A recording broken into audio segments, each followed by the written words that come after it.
Frères et sœurs, que la paix et la grâce de notre Seigneur et Sauveur Jésus-Christ soient avec vous.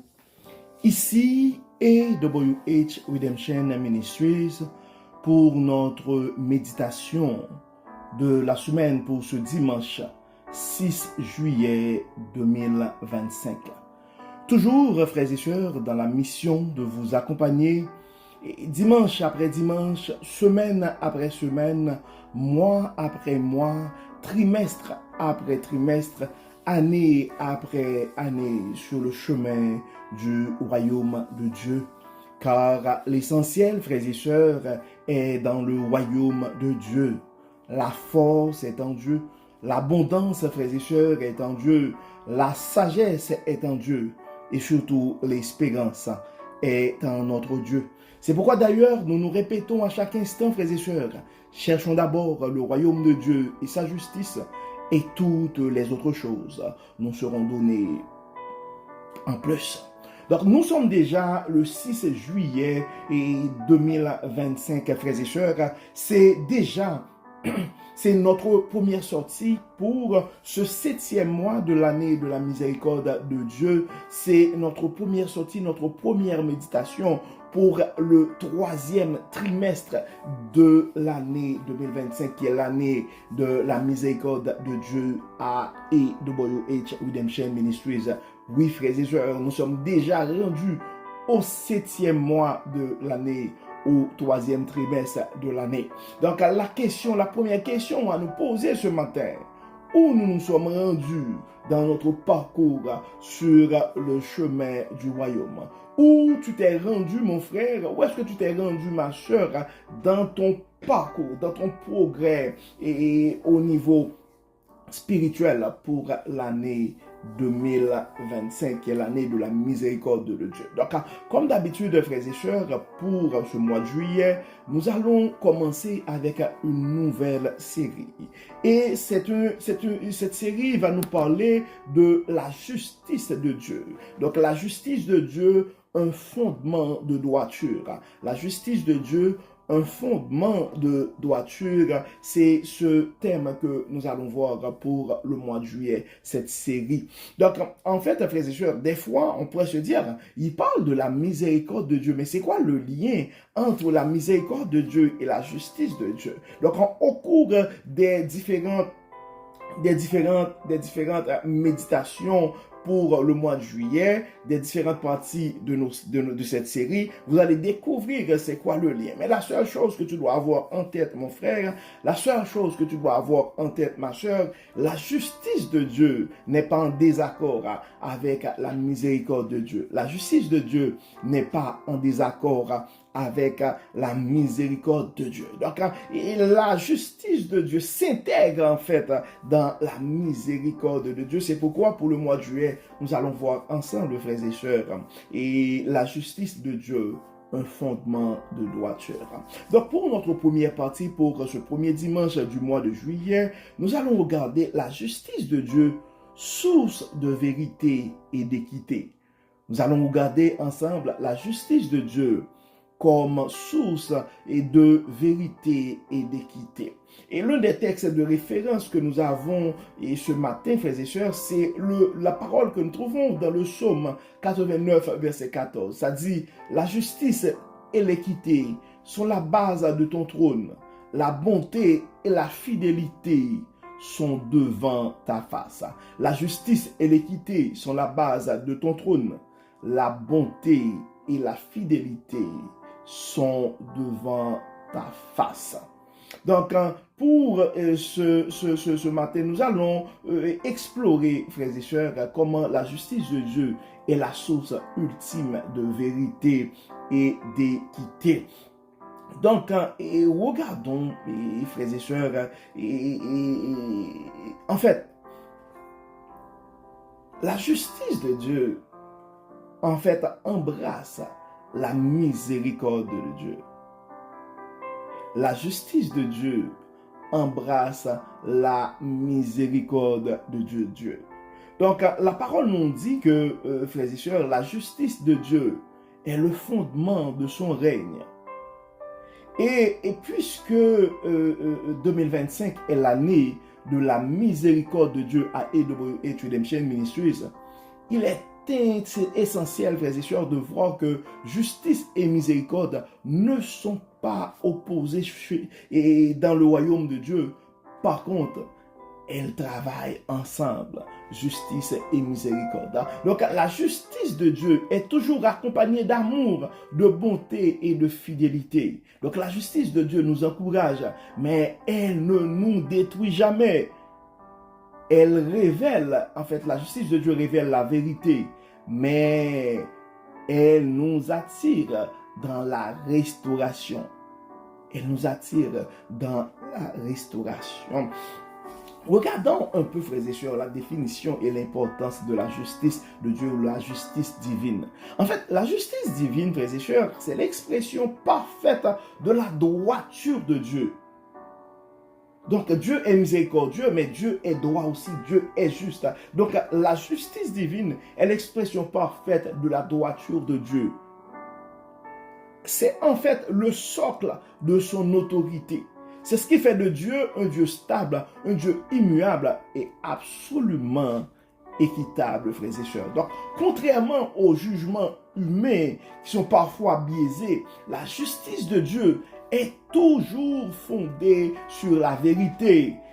En fait, la justice reflète en fait le caractère même de Dieu comme un Dieu saint, un Dieu bon et un Dieu fidèle. Maintenant, regardons un peu, frères et sœurs, la manifestation de la justice de Dieu dans notre vie quotidienne. En fait, Dieu nous appelle, frères et sœurs, à représenter sa justice par notre comportement, dans nos décisions, dans nos relations avec les autres et dans notre service. Donc vivre selon la justice divine, vivre selon la justice de Dieu, c'est pratiquer l'honnêteté, c'est pratiquer l'intégrité, c'est pratiquer l'impartialité, même dans des petites choses. Donc cela implique aussi, frères et sœurs, de rejeter l'injustice, même quand elle est socialement acceptée. Maintenant, nous savons, frères et sœurs, pour l'année 2025, notre but, c'est que chacun de nous puisse grandir spirituellement. Donc, il n'y a pas de méditation à AWH Redemption Ministries cette année sans regarder l'application pratique. Donc, comment, frères et sœurs, vivre selon les principes de justice? Comment vivre la justice? Donc, en marchant selon l'esprit, frères et sœurs, car nous savons en tant que chrétiens, et nous avons ce consolateur qui est l'Esprit Saint. Donc, en restant enracinés dans la parole et en cultivant un cœur humble, c'est de cette manière-là que nous allons vivre et la justice de Dieu. En Michée 6, verset 8, la parole nous dit, « On t'a fait connaître, homme, ce qui est bien, et ce que l'Éternel demande de toi, c'est que tu pratiques la justice, que tu aimes la miséricorde et que tu marches humblement avec ton Dieu. » Donc vous pouvez voir, frères et sœurs, et la miséricorde et la justice marchent ensemble, ils font équipe. Elles font équipe, elles marchent, elles travaillent ensemble. Donc justice et miséricorde doivent coexister en nous, frères et sœurs. Nous ne sommes pas appelés à être des juges, mais des témoins de la vérité avec grâce. Oui, nous sommes là pour prendre position pour la justice. Nous sommes là pour prendre position pour la vérité. Mais toujours avec grâce, frères et sœurs. Nous avons des exemples, des illustrations bibliques, je vais dire, et dans la Bible. On peut prendre par exemple l'exemple de Joseph en Égypte. C'est vraiment une justice malgré l'injustice. Donc, nous pouvons lire l'histoire de Joseph dans Genèse chapitre 39, versets 6 à 20. Donc, on voit Genèse et Joseph, en fait, refusent les avances de la femme de Potiphar par fidélité à Dieu et est injustement emprisonné. Il illustre en fait une justice personnelle face à la pression sociale. Donc la leçon à tirer de l'exemple de Joseph, frères et sœurs, nous allons vous épargner des détails pour les questions de temps, c'est que la justice de Dieu soutient ceux qui marchent droitement, même dans l'adversité. Ça veut dire, mon frère, ça veut dire, ma soeur, tu veux prendre une position aujourd'hui pour la vérité. Tu peux t'efforcer pour marcher dans la justice, pour marcher selon la volonté de Dieu. Puis ça pourrait arriver que tu vas être traité injustement. Mais ce n'est pas une chose, ce n'est pas quelque chose qui doit te porter à abandonner le chemin de la justice de Dieu, à abandonner ton parcours de justice sur le chemin du royaume. Donc la justice de Dieu soutient. Tu dois toujours te rappeler que la justice de Dieu, parce que Dieu est juste, Dieu va voir ton combat. Dieu voit ton combat, mon frère. Dieu voit ton combat, ma soeur. Donc même si tu es traité injustement, avec mépris, parce que tu décides de parler pour la justice, tu décides de suivre la volonté de Dieu. Mais notre Dieu, dans sa justice, va te restaurer, mon frère. Notre Dieu, dans ta justice, va te faire justice, ma soeur. Et il ne faut pas oublier, la parole nous a dit, à moi la vengeance, à moi la rétribution.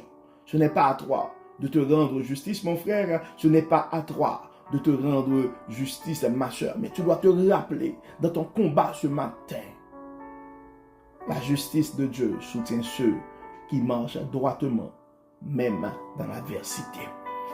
Et nous avons un deuxième exemple dans la Bible, frères et sœurs, c'est Nathan face à David. Dire la vérité avec courage. En 2 Samuel chapitre 12, versets 1 à 7. Le prophète Nathan confond David après son péché, illustrant une justice prophétique. Il ne condamne pas, mais utilise une parabole pour ramener David à la repentance. Donc dire la vérité avec amour et sagesse est une expression de la justice de Dieu. C'est pourquoi nous devons toujours nous rappeler, frères et sœurs, la justice de Dieu est toujours remplie de bonté, de miséricorde. Donc il faut dire la vérité, mais avec amour et sagesse.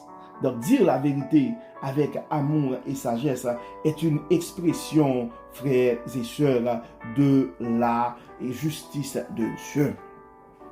Et nous avons aussi un autre exemple, frères et sœurs, et en Jean chapitre 8, versets 1 à 11, c'est Jésus et la femme adultère. C'est vraiment une justice qui restaure. Donc on voit les religieux veulent condamner la femme surprise en adultère. Jésus leur dit que celui de vous qui est sans péché jette la première pierre. Il choisit de pardonner tout en appelant à une vie transformée. Donc, la leçon à tirer, frères et sœurs, du texte, de ce passage que nous trouvons en Jean 8, versets 1 à 11, c'est que la justice parfaite de Dieu intègre toujours la miséricorde.